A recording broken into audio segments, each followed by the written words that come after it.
Uh-oh. Uh-oh. I Hey, we're can't here, get it. guys. We're here. I We're can't get it to stuck. go away.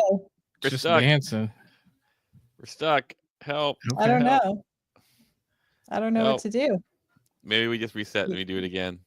Oh wait, it says for like here. Hang on, I'm gonna just refresh my page. Okay. Well, I Hang on. still have it. I'm doing you Oh refresh wait, mine so too. are you telling me that people were watching me dance? I don't know, but like I'm I'm I'm gonna stop. seeing I'm seeing the great what. Oh, are you sharing something like a share screen? Someone accidentally sharing something?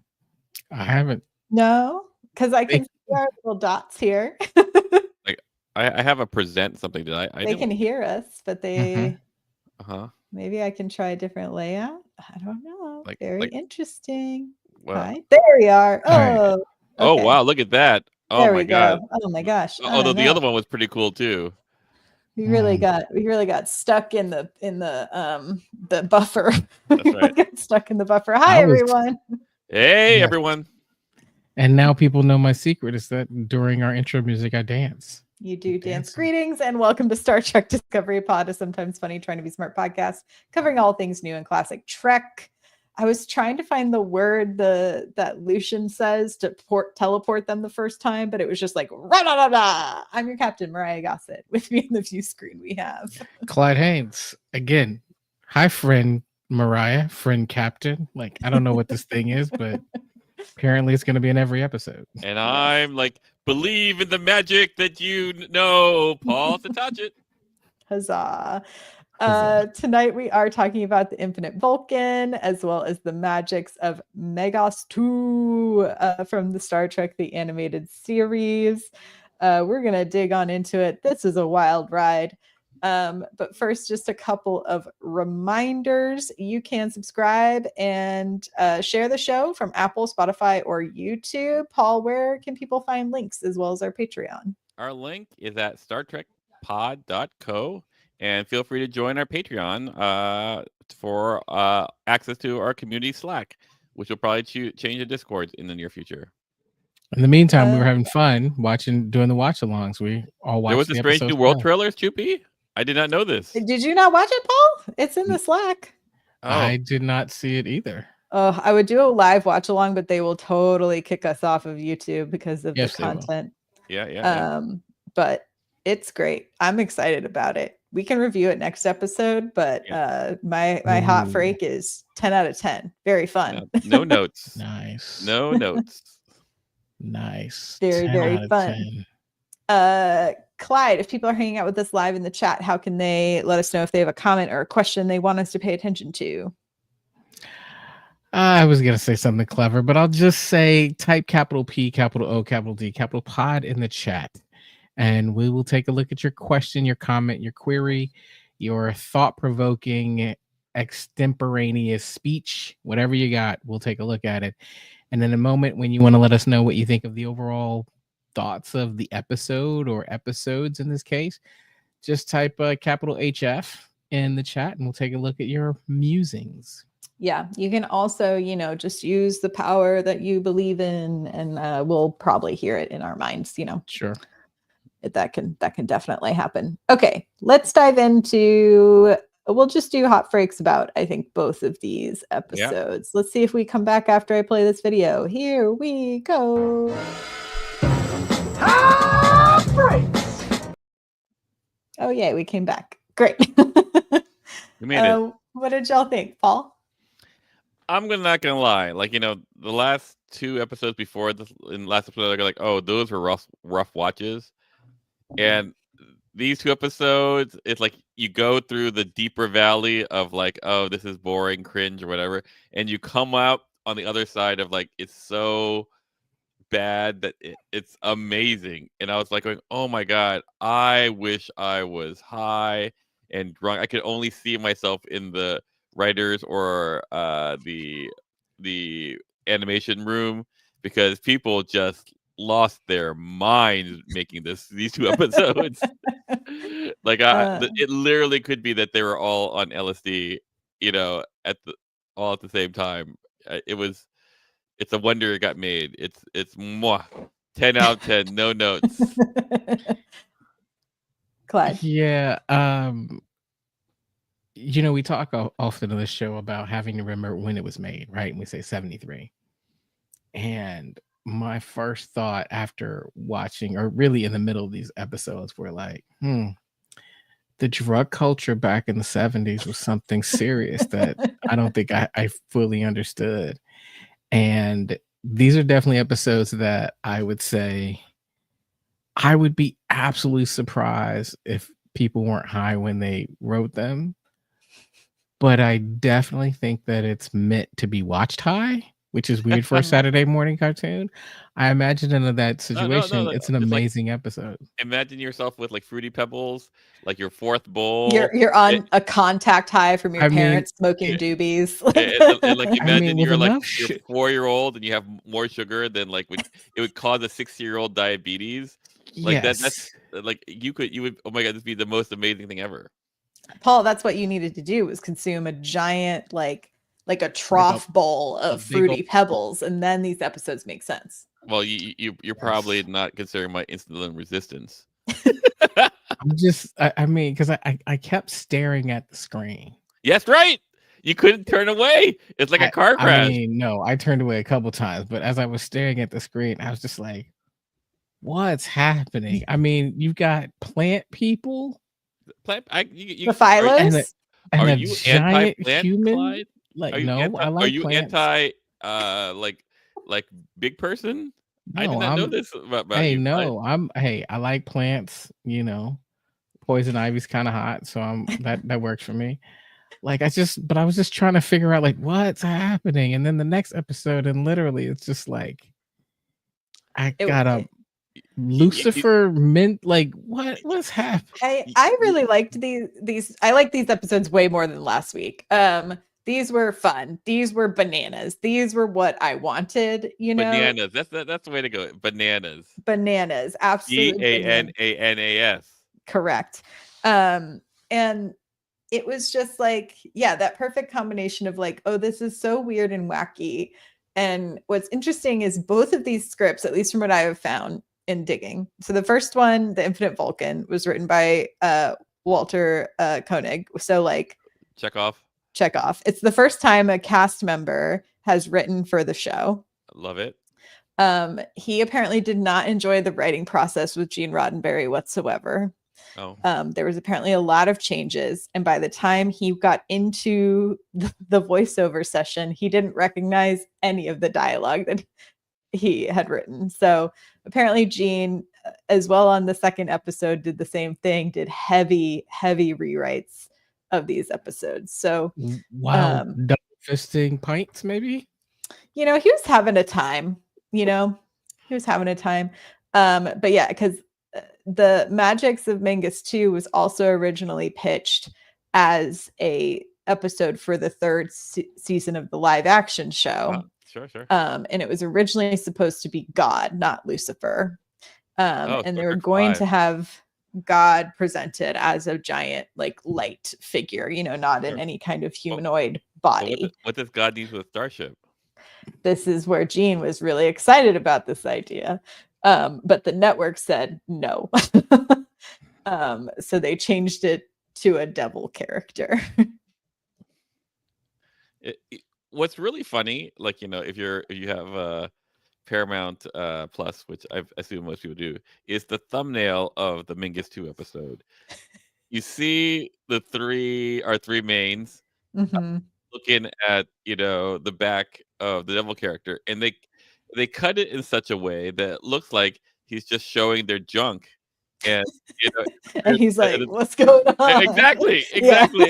and you don't see that he has like hair legs, like goat legs, and so it just looks like oh, this is like either intentional or unintentional cropping. Either way, it's incredible. 10 out of 10, no notes. Yeah. But going back, so the Infinite Vulcan, for those who have not watched it, essentially is, once again, our crew are exploring a planet. They get to the planet, and the beings there are all plants. They are plants that have the ability to think and speak and do all these things. They have their own translator devices, and they've encountered people before. And the person who has come there is this like crazy guy, Stavos I can't say it, Kinkusius, who has been cloning himself repeatedly, and initially brought a disease to the planet that killed off almost their entire species, but then helped to bring them back in some way. And now he is trying to find an additional clone. He becomes real into Spock and attempts to clone, and does, I guess, clones a giant version. And we now have Spock 2. Spock 2. Who inevitably are stay on the planet to try to rehabilitate and bring back more of the Phylos, is sort of the long log line of this episode. But there's so many things in between. I wanted to ask, what did y'all think of the dragons that have the like coil arms? The sound effects are incredible. Yeah, they Like, are. They're also the same. It's essentially the same thing as like it's all great. I like, it reminds me of watching cartoons of that era. Like, Yeah. and I know if you're like a millennial, or actually like a baby millennial, or a Zer, or an alpha, like you have no idea what it is to watch a cartoon and not have it photorealistic, but like at some time. I mean, that's not true. Like Rick and Morty, like most cartoons have a style to them, you know. Yes, but like this style, it's very flat. It's imposed upon by the technology of the time and the clacking away over there, Clyde. Like whatever. Trying to take some notes. And so you're like going, oh my god, they're just repeating the same movement over and over again in a way that like it's just so nostalgic to me. Yeah, there's multiple times. I mean, this is technically from the Magicks of Megas-tu, when they're all like flying off planet to come visit Earth, and it's just literally the one like cell, and they're just like, phew! Like they just like, you can tell someone just went bloop, and they captured it, and that was it. So here's one of the things that I was thinking about, again, trying to transport myself to 73. Right? Like now we have all these really sophisticated sounds. And I just remember seeing these old clips of people, like the radio shows, who were doing sounds for the kind of the radio dramas, where they had all this equipment and they'd be like having these things and to make things. Yeah. Yes. Lots of slide whistles, lots of steel plates, or not, like tin plates to make thunder and lightning sounds. Like that is what I was like thinking about the entire time I was hearing the sound effects in this episode. It's like grassroots, kind of just like, hey, what is this sound? What should this sound like? It, like, I know it's 73, but it has a certain 60s kind of feel to it for me. Sure. And so it kind of took me back to thinking like, this is what it was probably like when you were producing a radio show. Like, here's the thing though, like I imagine like looking at this at the time, because like, oh, this is solid. I don't know, like we look back 51 years and go like, oh, isn't this kitsch, is this quaint, is this stuff, but like at the time, or like it might literally have been like, oh, this is a solid show. I don't know if anyone goes like, this is a good show. But I think that's the issue that I struggle with, is because Star Trek has always been known as whatever time period you look at it and you go, oh my goodness, this is amazing for where it is. When you think about the special effects and what they're doing, Star Trek always feels like pushing. We're showing you something that you haven't seen before. I think that really started in the 90s though. Like in the movies. In the movies. Okay. But what about the original series? Did you not think the original series was pushing things to have you think about things you hadn't seen before? No? I definitely think like socially it was like, it was pushing. But not in like in art, not in the realm of like cinema. Yeah, like like in the craft of like of like special effects or like sets and stuff. Cause like I think about like the attention to detail to things of like I Love Lucy or on I Dream of Jeannie, and like the way the sets and like I Dream of Jeannie had some fun kind of hokey special effects to it at times. But yeah, I don't know if I'd have to look at else what was like around it culturally movie wise, but like we're getting pretty close to some pretty incredible practical special effects. We're moving towards Star Wars. We're moving towards Blade Runner. Like we're not that far off, Yeah, I tend to think of its contemporaries as I was looking up like Battlestar Galactica, the original, which was a 78, so a little later than that. Yeah. And the corniest one ever, well, like Buck Rogers. Don't diss on Buck Rogers. I'm not dissing on Buck Rogers. But Buck Rogers was 79. He was in 25th century. Yes, in the 25th century. I'm just trying to think of like what were the other like sci-fi 2001: properties? A Space Odyssey came out in 68. They come in 68 or they come in 58? 68. Okay. Yeah. Planet of the Apes was also 68. Barbarella was 68. Barbarella. That's what it felt like. Yes, series. That's it. Yes, it's like Barbarella is the contemporary. Yes, that's what it felt like. Yes, this was. I remember we talked this did win an Emmy for kids programming for the second season. So I'll be interested to see what upgrades we get going into the second season. So the answer is yes. The way you watch this is inebriated. Gotcha.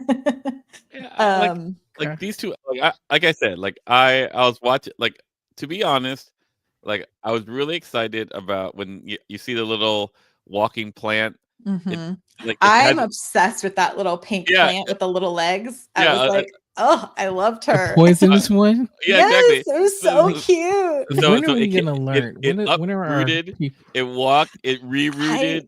I love the tradition of the cutest things are the deadliest things in Star Trek. We just had an episode about tribbles. Yeah. And the very next week you see something that possibly looks like a tribble and you touch it? Come on. Well, I mean, man. you can touch a tribble, know.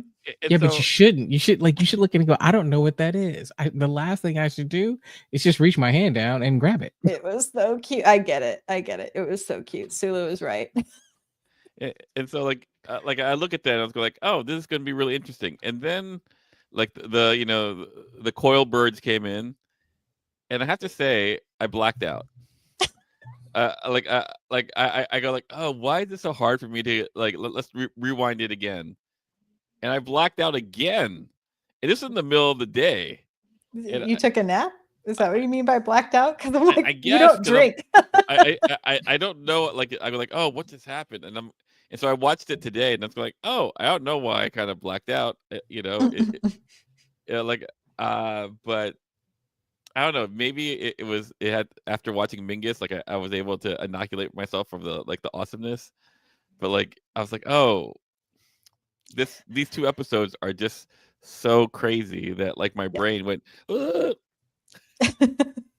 off. I think I liked a lot of the creature design and the animation in Infinite Vulcan, but I think the ridiculousness of the Magicks of Megas-tu was so wild, and I don't think I've ever seen that episode. So I think it was just such a like wild ride to go on that I was like, oh wow. I wonder, I went down a deep rabbit hole about like I was like, was this their answer to like Satanic Panic, Sure, yeah. But it's a little early. But then I looked, this is post Rosemary's Baby. It's the same year as The Exorcist. So there's just like something, it's like, right, it's post the Tate murder. And so there's like, I think something just in the zeitgeist of like, there has to be a pentagram. Like we have to summon the devil. Like this is just like the standard. I think that was like my favorite scene. It's not like Kirk versus the Pilgrim, but like it's Spock doing Wicca in his bedroom. Exactly. Spock, pentagram, and chess piece. I was going like This is the Lord of the Use. I And then believe when it will move. Sulu like conjures up like a hot lady, like, Yeah, and I then the know, devil's like like, corn just kidding, dogs. it's me. Like, It was, yeah. It's very like you have to go for it. Like you have to it, be in it to win it. yeah, and it felt like a very interesting and kind of logical predecessor to honestly the Q storylines that we get in Yeah, TNG. I like that. I like that. Yeah, because it seems like here are these people who can just do anything. And Yeah. yeah, I like. Pilgrim cues.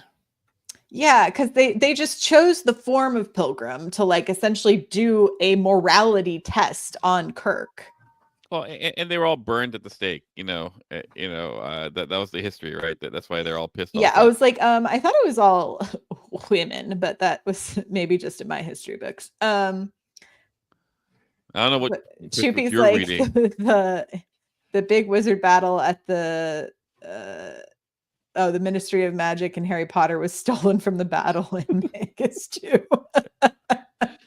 It did remind me of like I think it's the Sword and the Stone. There's like the wizard battle moment in that where they're just like all these different elements kind of flying around. Yeah, I cackled. What's the helmsman who has the third arm? I don't know if we ever give him a name. No, it's like Eric it's like Eric, but not spelled that way, or something like Arnick or Yeah, whatever. Arnick. He on his like gallows, it has a third hole for his little third arm. Love And it. Love I it. was like, Eric's, thank you, Eric's. I was like, justice for Eric's. He gets his own little shackles with the third arm hole. I could not stop watching at them in shackles. I was just like, what is happening here? It was so weird. Yeah, what a morality test. But yeah, it does feel like a very like to know how much Roddenberry was involved, I think, especially in that first season of TNG and like that transition. It does feel to me if he was the one who, because Larry Brody said the same thing of his script that he turned over, that by this, like Roddenberry did essentially a full rewrite of it and then was like, but don't worry, you'll still get your credit. And so I feel like this is the beginnings of Q. Oh, maybe. Here's what I'm concerned about is that prior to watching this, there was a sense of like, wow, Roddenberry, like he's like an icon. It's like, man, what has he done? It's been amazing. Like it's like just amazing. And now I'm watching this and I'm just like, man, Roddenberry, like what did you do? Like all artists have ebbs and flows. All artists have good days and bad days. And sometimes you still have to produce even on a bad day. I don't know. I think I think how should I say it in the best way? I think not everyone, even if you create a world, a universe, like you are one person. You're not going to be able to see as far as everyone, like thousands, if not millions of people, and all these people wanting, to live in this world. Like Lucas had the same problem, right? And, at some point, like his vision was not great enough to see Star Wars grow. Right. And I think it's done well when that has been like the door has been open, I think, to some really capable storytellers in that universe. Yeah, 100%. And so like, this is like really early. Like it's a couple years after the series ends. He's trying some stuff. I think this is like, I'm a person who always respects a swing versus a bunt. Like, go for the home run, and if you miss, it'll be fine. But if you just try to get onto base, I'm like, you wasted my time. I could get onto base. That's you kind of want to be inspired when you watch art. Sometimes you have to have Lieutenant Sulu winking at the end of an episode and then in the next one conjuring a hot space babe. Well, and then immediately after you have to have a magic battle with pilgrims. It's not even sometimes. You must. You must. That's right. So here's I don't know if you guys were old enough for this because I am, so old, but when I was in elementary school, I occasionally they would have the film projector and they'll show this short film where I lived over and over again. It's called Winter of the Witch. And it's about this witch who basically starts making these magic blueberry pancakes. And when people ate it would be like real crazy. Winter of the Witch. And it's a short film. And it was done in the 70s. And when I watch these 2 episodes, that's what I think of. Yeah, it also sort of reminds me of there was that era of made for TV quote unquote kids movies of Sure. Alice in Wonderland and Back to Oz, and they were all these weird, dark, kids definitely shouldn't have been watching them, but were. I just remember all these creepy creatures that would linger in your brain at night as a kid. I mean, I love it all now, and it has definitely informed who I am as a person that I watched all of these movies. Scars are deep. Scars are deep. I do remember Back to Oz being crazy. Yeah, no. This is insane. And the Baba, it's not called the Babadook. It was called something like that though in the Alice in Wonderland made for TV movie from the 70s. But it was terrifying, and it kind of has this similar vibe to these. These are obviously so much less scary, but it's this idea of the Fallows are so cool and weird looking. Their heads look like little morel mushrooms, and then they have almost squid little arm scarves around them. But they're able to speak and have medicine. It's these things where it's these should be scary, but they're trying to make scary things friendly, which I find very interesting in kids media of this time. Word. But yeah. I also thought, what did y'all think of essentially the idea that there are the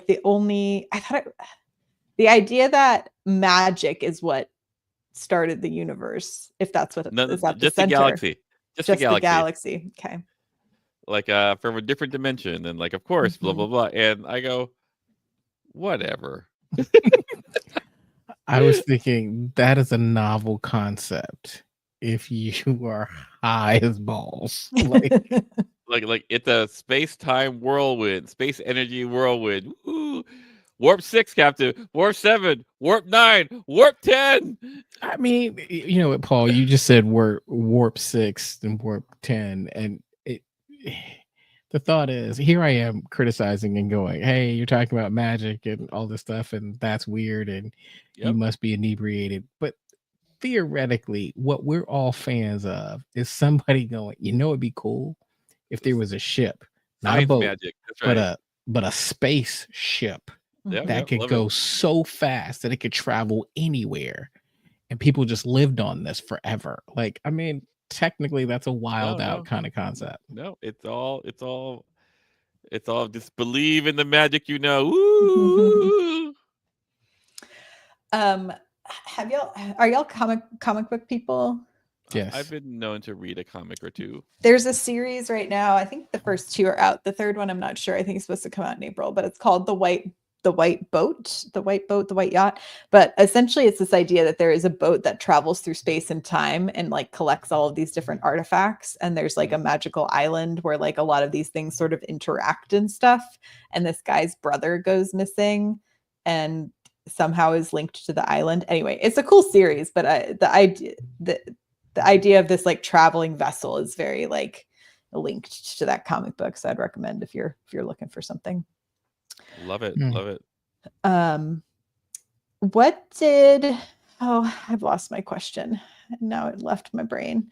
I thought, did y'all have any inclination that this being that they were talking about, this Stavros guy, at first I thought they were going to go towards Khan, that this was somehow linked to Khan when they were talking about it being this Eugenics person. wars. Yeah, the eugenics wars and stuff like that. What were your thoughts initially? I didn't think they were going to directly go to Khan, But that was originally what I thought, and I was like, oh, okay, we're back to eugenics. And then it just got weird. So I wasn't like, I was like, oh, and then I was like, it's a giant. Yeah, like Okay. I saw it, and I was like, oh, you know, I is this the guy who, Apollo, like, in the Mm. original series where you find the remnants of the Greek gods. Yeah. So that's because they were so big. And I also thought that's funny because I also thought about that with magic, because I thought for a minute when they were like, oh, we came to Earth and like you knew us as these beings, and I was like, oh, were these the original Greek Yep. gods, and like Mhm. they've come back to their original planet, and that's where I thought we were going to go, which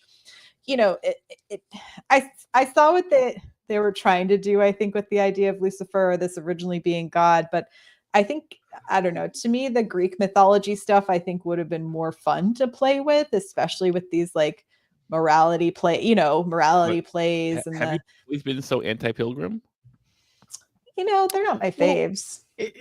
I think, Mariah, to your point, if you look at the franchise Stargate, that's really what they did. They said, Mhm. look, there's so much that you can do with the mythology, whether it's Greek mythology or Egyptian mythology or Norse mythology or Aztec mythology. There's so much material there that it just kind of writes itself for 10 seasons and 3 franchises.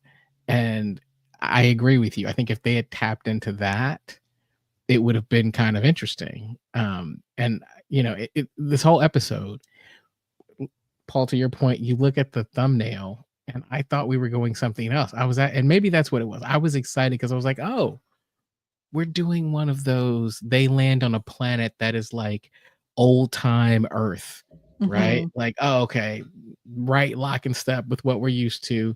Here we go. And then it just went way left on me, and I was like, this is not Casino Royale at all. The other thing that magic I got reminded that me reference, of Clyde. Thank you. was it reminded me of like playing a round of Dungeons and Dragons. Oh, sure, I can see that. I can see that too. Yep. In that way. And so I was like, I wonder, game was first published in 1974. Okay, so after this, so I wouldn't be surprised if there was some heavy influence, because like as they're playing like this battle back and forth and like the wits and the tests and like the world kept changing, and I was like, this just feels like when your DM doesn't know what they want to do with the campaign and they're just kind of throwing spaghetti at the wall, or like you have one player who just keeps doing something stupid and it's like changed the whole course of what was originally planned. That was definitely the vibe for me, a bit for both episodes. I thought Chippy brings up the dead Thalia being stored away was creepy, and it reminded that hallway reminded me of one of the Alien franchise movies. Maybe it wasn't the newest one, but maybe Prometheus. Sure. When they land and there's like there's a giant hallway of like all of the dead, like giant versions of these of like potentially the original engineers. beings. Yeah, the engineers. Yeah, that's what it reminded me of. Okay, was that Covenant? I don't know. Covenant. It was. You lost me on Aliens a while. I think it's Prometheus. Like this Prometheus, and the Prometheus where they go into the various silos, and Yeah. And then the one after that is where they land on the planet where they what you call it, the Fassbender has killed all the Covenant. Yeah. Covenant. Yeah. Was that it? I think so. I haven't seen Covenant, so I don't know. Yes, it's Covenant. You're right. There you go. Yeah, that one also has Danny McBride in it. Fun fact. My nerdness transcends many franchises. Yeah, mine does as well. I was like, I just recently rewatched all of the Alien movies and prep for Romulus. For Romulus. So that's why I was like, I remember I just saw that scene. And yeah, Chippy also brings up another point about the way that the laws of physics were different in the magic universe, which I thought was, it seemed like, I thought Spock was like the quickest on it, but that is such an interesting idea. If you lived in a universe where your mind was the most powerful. Well, there's an episode of Star Thing. Trek Next Generation about that. Like, it's where Wesley Crusher goes like with the Traveler and goes like, how does this look? Blah blah blah. I go like, oh, it just seems like you're trying to say that energy and matter and thought are not the separate things that we think of. That's, dangerous thinking for, primitives, blah blah blah blah blah. Anyway, but that's why we have in Prodigy, right, where he goes like, time, energy, thought. That's true. So maybe they're all linked, the Travelers and the magic people. That would be interesting. Does that mean that Travelers are doing the work of the devil? I'm not. Or is the devil just a traveler? That's right. I know it's like that was my favorite Prodigy, like, production design, like that pyramid, like the Wesley pyramid. Mm-hmm. Yeah, Prodigy was great. I'm really sad we're still not going to get any more. Me too. Yeah. Speaking of animated kid shows, that is interesting to kind of frame up, I guess, of our the spectrum of Star Trek shows, right? Like this is the last series that was made for an audience of kids, and then to compare it to, Prodigy. And I think we talked about this a lot when we first started reviewing the series, about how now there are things like educational and science consultants on shows, to make sure that the lessons being portrayed to kids is like actually doing something for their noggins. But I argue that these shows do something in the realm of expanding your imagination, which I think high, is something high imagination. Like I said, no notes. These two episodes absolutely high imagination, and I think it's like I don't know. I think we've missed on some opportunities for imagination for kids lately. Yeah, no, I think what happens is, how should I say? I don't know, because I look at Prodigy and I go, Prodigy did both, but I mean, Murph is incredibly imaginative. Yeah. But I think what happens is like you start something new, like something crazy, and the whole universe is your playground. But as you get better, you actually refine and limit your craft to like things that are effective. But there is brilliance in like the crazy. I think of like Queen, for example. Like you have like Queen, like Bohemian Rhapsody. That's a Star Trek the animated series song. In comparison to like some other things now that are much more catchy and streamlined, but there's no Scaramouche, and he's not gonna let me go. Yeah, I think, well, I also wonder too, I think a lot of this has to do with the people who write the checks for things that we're allowed to make now. I think there's a lot more resistance to things that are outside the box. Like you very much have to prove that you're going to have the ability to make back the money for these corporate entities. And a lot of times things with big imaginations, they consider them higher risk. Oh, 100%. 100%. Like it's, but here's the tragedy of like algorithms and stuff like that, is that algorithms can tell you what people are watching, and you can give them more of what they're watching, but it's only like risk and imagination to go, oh, here's what a person's going to want. They don't know they want it yet, but they're going to want it. Yeah, I think. Go, Mariah. Oh, I was like, yeah, to that point, like an example I would give is there's a weird person on TikTok that I follow who's now been on like KCRW with, they have a weird little, like very ugly little fox puppet that just like takes you through goofy guided meditations. Well, that sounds like I'm out. obviously we need that. It's Estelle. If you're looking up, if you want to find Estelle, and it's like a bunch of things. Sometimes it's just like positive affirmations with Estelle. Mhm. And it's like all these weird, goofy 80s style backgrounds and graphics, and then this weird little fox puppet named Estelle. Like I hear where we're going, but I had to bring up like the Hanna-Barbera shows. Thunder the And Barbarian. and yeah, I mean, but I'm looking at like the Jetson, which was like Sure. in the 60s. Like, you want to talk about imaginative and interesting, but not necessarily is crazy. it imaginative though? It's still a nuclear family. The dad goes to work. They have a maid. Like, it's just A like robot maid. Well, have and you he- met George Jetson and his wife? Isn't it wasn't originally I'd have to look this up. It's and basically the Flintstones in space. It's the Right. same thing. But yes. I feel like I read somewhere, or maybe it was like a weird alternative, like a movie pitch where Rosie is like the soul of George Jetson's mother in the robot. Oh, that's canon. Yeah, it's like it's No, her no, I'm mind. kidding. I'm No, kidding. right? I'm No, I kidding. think it's her Because mind. that- Anyway, that'd be creepy as hell.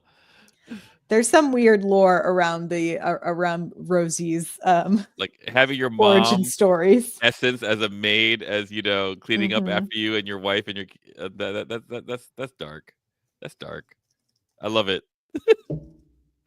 Yeah, I mean, I love where certain children's programming has come today. And I do get the fact that what we're talking about is there was a time where it was just you were just trying to entertain. Like, it was just you were just looking for fun and creative and kind of wacky, and it was just entertainment. And now every show for the most part, at least for children, is targeted to be somewhat educational, whether that is like hard math and science or reading or socio-emotional health. But there's always this undercurrent of trying to edutain you, if you Mhm. will. Whereas back in the 60s, 70s, 80s, and probably early 90s, it was just like, is it funny? And are you watching? Because if you watch, then then we can advertise for it. Because ultimately that's what it was about, right? Like, Mhm. unless you're talking about PBS, the whole point of Saturday mornings was to get you to watch TV. So at the commercial break, they would show you something that you then go ask your parents to buy you. Like, that was the point. And I think we've gotten a little further away from that. I mean, hopefully. It feels Yeah. like, yeah, it's like it's funny how capitalism works, right? Because it's like it goes Yeah. from I think there was a lawsuit about the amount of commercials on Saturday morning cartoons. I think that was like a big part of that. And so then it became like, oh, kids programming should be either social emotional learning or some sort of educational component, or something along those lines. And so maybe less advertising slots available, but now it's harder to make any of those things because now they're like, we don't have all the commercials to put in front of all of these cartoons. Sure. Yeah. And to fact check myself, so in 2017 it was a Jetsons comic that DC Comics put out, where Rosie is reimagined as George's mother, who was placed in a robotic body by Next Life, and she only informed Judy that she was going to go through with the procedure prior to it. So yeah, that seems like some DC stuff. yeah, they love doing some weird dark things. Mhm. But yeah, I think these episodes to me were very fun. I think this is what I wanted from the animated series. Like Episodes like this. Like just Gonzo. Just Gonzo, yeah. Yeah, like I think I know this was the other thing, Choopy. Can you imagine parents these days if they saw a character drawing a pentagram? It's like, oh, you mean a character? Yeah, go nuts. With pointy ears, and this whole episode would have been boycotted, and it would have. I know. I looked up to see if there was any bad response to this episode when it came out. Nothing that I could really find on the internet as far as like it being a zeitgeisty moment where people were against it, which I thought was really interesting as a setup, especially because I know there was a lot of backlash for things like The Exorcist and Rosemary's Baby and those movies. But those were also movies where women were the main characters, so perhaps that is part of the reason why. Yeah, it was rough. Women and witches. Women and witches. There was I watched this like really interesting. It was news footage from like the 80s about it was a like a local news coverage of satanic panic from like the 80s. And they're in this like small town in Louisiana, and they were trying to say that they were being like overrun by like Satanists, and they're like, look at this graffiti, and the graffiti was just so like basic dumb teenage kid graffiti, like there was like nothing inherently evil about it. These guys, were talking about like their cows have shown up dead, and I'm like, there are animals that do that. And then there was a series of other like very unfortunate events that I think could very easily be explained in other ways, but all of these people just like refuse to believe that like crime could happen in their small town, and then it has to be these Satanists. And then there's been stuff happening at like anyway, it was dark and interesting and weird. But well, I mean, there was a time where people thought that music was satanic, right, and they wouldn't let you play music, and then you'd have to race tractors and hang out and skip school and things like that, and until Kevin Bacon showed up and made everything okay. There was a time where that was commonplace. And did you grow up in the Footloose town, Clyde? I did not. I wish I had. It would have been very weird as the only black guy in town. It would have been pretty awkward there. But I would have been dancing. Would have been dancing. Like at the beginning of the episode? Yeah, when we danced for a theme song. Anything else to say about these two episodes? I mean, I feel like I'm really generous with my adoration of these two episodes. And like I have to be clear. They're bad, but they're so good at being bad. They come full circle. Like this is like the universe. Like there's a big bang, and then there's a big crunch. This is like it's the universe. See that I'm not even high, but I can like try to get in that mindset. How many Fruity Pebbles did you have, Paul? Exactly. Like it's Paul's on his fourth bowl. That's right. There are 4 bowls. I can't quite go that they're so bad they're good, but I can acknowledge that I do like what they're doing for the most part with the alien design. And for 73, we're getting some real creativity in what aliens look like. And the thing that I appreciate about the plants is they were kind of sort of humanoid, but not quite really. And we're getting to the point where not everything has to look like a human, which is great because it means that Kirk won't try and seduce it. You don't know that. You don't know that. You're right. So plantist. I'm really disappointed in you. You're right. I didn't know you were anti-plant. I did not know you were anti-plant. Kirk can seduce just about anything. So yeah, these 2 episodes also remind me there was a Netflix series that came out a couple of years ago that was like a bunch of like animators and scientists and like biologists got together, and they essentially made a whole series that was about if there were life on these different planets with different like parameters in place. So if like the gravity was as high as Jupiter, and like this was the atmosphere, and it was all of these crazy creature designs.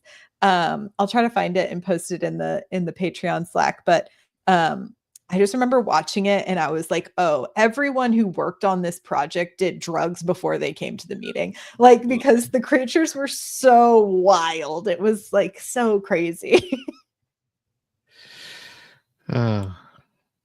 I'm this is an interesting ride that we're on, and I'm glad I'm on it with all of you and our listeners.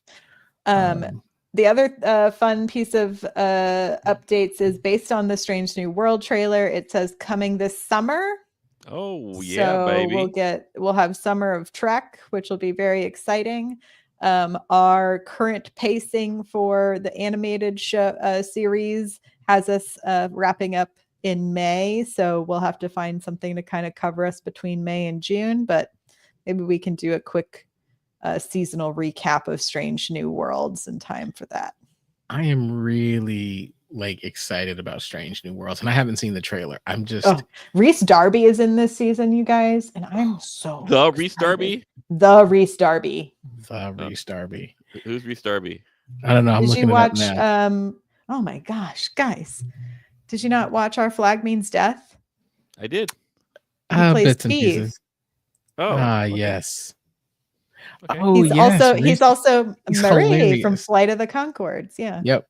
That's what I know him more from Flight of the Conchords. But Yeah. he's also done some voice acting. Yeah. He's what in has like a he lot of stuff. He's voice acted like Bob's Burgers, Mhm. quite a few things. But yeah, Reese Darby is gonna be incredible. Love it. Love it. It's gonna be great. I think that is it, y'all. Unless you have anything else to add. I got nothing. I got nothing. I spent all my energy believing in the magic. Yeah. Let's see. Oh, Chippy thinks Kif. July He's in 31. Kif. Oh. No, so I got kids and they love Kif.